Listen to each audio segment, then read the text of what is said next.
साथीहरु मैले केही समय पहिला पनि यो जग्गाको भिडियो लिएर आइसकेको छु। आज चाहिँ भने साथीहरु मूल्य आनामा 12 लाख रुपैयाँ घटेर आएको छ। एकदमै सस्तो रेटमा आएको छ, एकदमै रिजनेबल रेटमा आएको छ।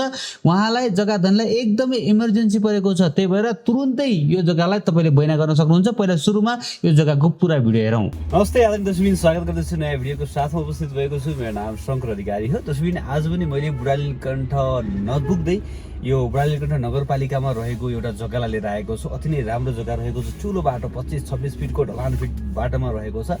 यो जग्गाको बारेमा सम्पूर्ण जानकारी दिनेछु। यो जग्गासम्म जाने बाटोको लोकेसन पनि सबै तपाईलाई देखाउने छु। यो सानो भिडियोलाई अन्तिमसम्म हेर्नु होला। यदि तपाई पनि आफ्नो घर जग्गा बेच्न चाहनुहुन्छ भनेदेखि तल देखेको नम्बरमा फोन गरेर हामीलाई बोलाउन सक्नुहुन्छ। हामी आएर तपाईको घर जग्गाको भिडियो बनाएर यसैगरी बेच्नको लागि सहायता गर्नेछौँ। आउनुहोस् आजको यस भिडियोलाई सुरु गरौँ। दर्शक, तपाईले यहाँनिर 26 फिटको ढलान बाटो देखिरहनु भएको छ। हेर्नुस् त, हो यो 26 फिटकै ढलान बाटोमा जोडिएको जग्गा। यो 3 आना क्षेत्रफलको आकर्षक व्यावसायिक खालको यो घडेरी चाहिँ बिक्रीमा आएको छ।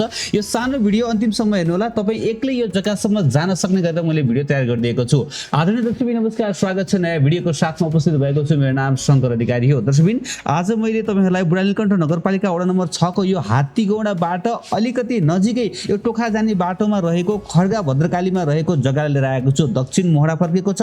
26 फिटे ढलान बाटोमा रहेको छ। 42 फिट यसको मोहडा रहेको छ। साथीहरु, यसको सम्पूर्ण जानकारी दिनेछु। यो हात्तीगौडा चोक तपाईले देख्न सक्नुहुन्छ भने हात्तीगौडा चोकबाट चाहिँ हामी यो टोखा जाने बाटो, हेर्नुस् त, टोखा जाने बाटो, यही मेन बाटोमै चाहिँ जग्गा रहेको छ। साथीहरु, ठ्याक्कै लोकल गाडीहरु पनि जग्गै अगाडि आउँदछ। टक्क सटर निकालेर हामीले व्यवसायिक खालको चाहिँ घर तयार गर्न सक्छौं। अलिकति टोखा जाँदै गर्दाखेरिमा थोरै अगाडि बढिसकेपछि यहाँनिर तपाईले एउटा बाँसको रुख देख्नुहुनेछ। हेर्नुस् त, हो यो बाँसको रुख हो। यही बाँसको रुखको ठीक अगाडिपट्टि चाहिँ जग्गा रहेको छ। हेर्नुस् त, ट्याक्क जग्गा यो रहेको छ है त। तपाईहरु एक्लै मज्जाले आफै जान सक्ने तरिकाले मैले भिडियो तयार गरिदिएको छु। यस्तो खालको चाहिँ जग्गा रहेको छ। टक्क मिलेको 3 आना क्षेत्रफलको घडेरी रहेको छ र चारैपट्टि चाहिँ वाल लगाइएको छ। ढुङ्गाको चाहिँ वाल लगाएर चाहिँ उहाँले आफ्नो जग्गालाई कम्पाउन्ड गर्नु भएको छ भनेदेखि आसपासमा पुरै घरहरू तपाईले देख्न सक्नुहुन्छ। र चाहिँ ठुलो बाटोमा भएको हुँदा चाहिँ तपाईले यहाँनिर कमर्सियल खालको चाहिँ सटर निकालेर नै घर तयार गर्न सक्नुहुन्छ। 3 आना क्षेत्रफलको चाहिँ यो घडेरी रहेको छ है त।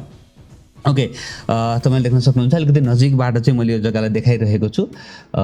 यो ठ्याक्कै बाँसाको रुख, बाँसको झ्याङको ठीक अगाडिपट्टि चाहिँ यो 26 फिटे बाटोमा रहेको यो जग्गा हेर्नुस् त, टक्क मिलेको छ। र यसको मोहडा मैले भनिहालेँ। यसको अगाडिपट्टि फेस चाहिँ साथीहरु 42 फिट रहेको छ भने पूर्वपट्टि साइडमा 29 फिट र यो पश्चिमपट्टि साइडमा चाहिँ 20 फिट रहेको छ है त। मोहडा यो लम्बाइको कुराकानी गर्नु पर्दाखेरिमा। र म तपाईलाई अब यो नजिक बाटो देखाउँदैछु र यो जग्गासम्म जाने बाटोको लोकेसन पनि देखाउनेछु। तपाईहरु आफै सजिलै यो जग्गामा आइपुग्न सक्नुहुनेछ है त। देखिरहनु भएको छ यो ठुलो बाटो बुढालीकण्ठतर्फ जाने यो मेन बाटो देखिरहनु भएको छ। र म ठ्याक्कै चक्रपथ चोकबाट चाहिँ अलिकति अगाडि बुढालीकण्ठ जाने बाटो यो देखिरहनु भएको छ। अलिकति अगाडि बढिसकेको छु र ठ्याक्कै म हात्तीगौडानेर आइपुगेको छु साथीहरु। र आजको जग्गा चाहिँ विशेष गरी अब विभिन्न हस्पिटलहरूको नजिक रहेको छ है।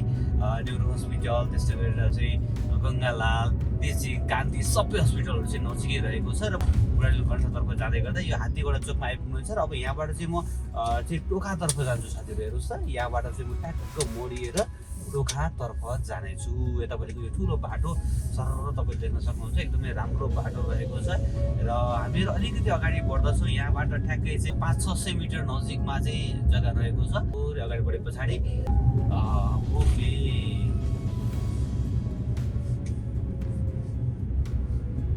ओके यहाँबाट चाहिँ ठ्याक्कै ढलान बाटो छ। तल देख्न सक्नुहुन्छ तपाईले। र सिधा अगाडिपट्टि पनि एउटा बाँसको रुख देखिरहनु भएको छ। हेर्नुहोस् त, ढलान बाटो छ, बाँसको रुख छ र जग्गा चाहिँ ट्याक्क यतापट्टि साइडमा रहेको छ। अथवा राइट ह्यान्ड साइडमा चाहिँ हाम्रो जग्गा रहेको छ है त। ठ्याक्कै जग्गानेर पुगेर देखाउँदैछु। यसरी चाहिँ हामी जान्छौँ। यो घर देख्न सक्नुहुन्छ जहाँ चाहिँ एक तले घर माथि पिलर उठाइएको छ भने फाटर पनि छ। त्यो सँगैको फेरि यो तलपट्टिको जग्गा चाहिँ अझै बिक्रीमा रहेको छ। हो साथीहरु, यो जग्गाको मूल्य चाहिँ अहिले जम्मा 38 लाख रुपैयाँ प्रति आना भन्नुभएको छ। केही समय पहिला 50 लाख रुपैयाँ प्रति आना भन्नुभएको थियो। तर अहिले चाहिँ भने एकदमै इमर्जेन्सी परेर 38 लाख रुपैयाँ प्रति आनासम्म आयो भनेदेखि म दिने भन्नुभएको छ। सायद यसमा पनि केही मिल्न सक्छ।